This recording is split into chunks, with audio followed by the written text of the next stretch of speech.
ఆలయమే నీవు నేను.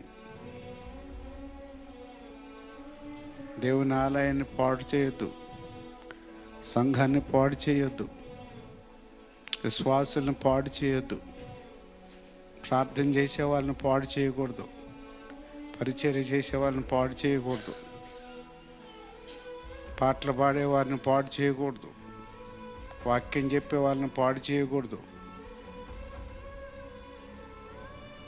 సంఘంలో ముందుకున్న వారిని పాడు చేయకూడదు. మనం సావుకులతో కలిసి ఎక్కువగా పరిచర్యలు ఉంటారు, వాళ్ళని పాడు చేయకూడదు. మనం దేవుడు మనల్ని పాడు చేస్తాడు.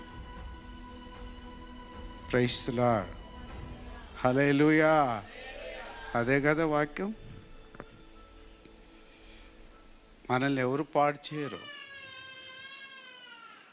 మనకు మనమే పాడవుతాం. చాలా సందర్భాల్లో నేను చెప్పాను, ఇనుము చూడండి, ఐరన్ ముక్కలు ఇంట్లో ఎవడు పెట్టుకోడు, బీరువాలో కూడా పెట్టడు. అదే చిన్న బంగారం అయినా కానీ దానికి లాకర్స్ పెట్టేస్తాం, అవునా కదా? ఇనుమును ఎవడని జడుపుతాడా? తనకు తానే చెడిపోతా, తుప్పు పట్టిద్ది. నిన్ను నన్ను ఎవరు వల్ల కాదు చెడపటం, నీకు నీవే చెడిపోతావు.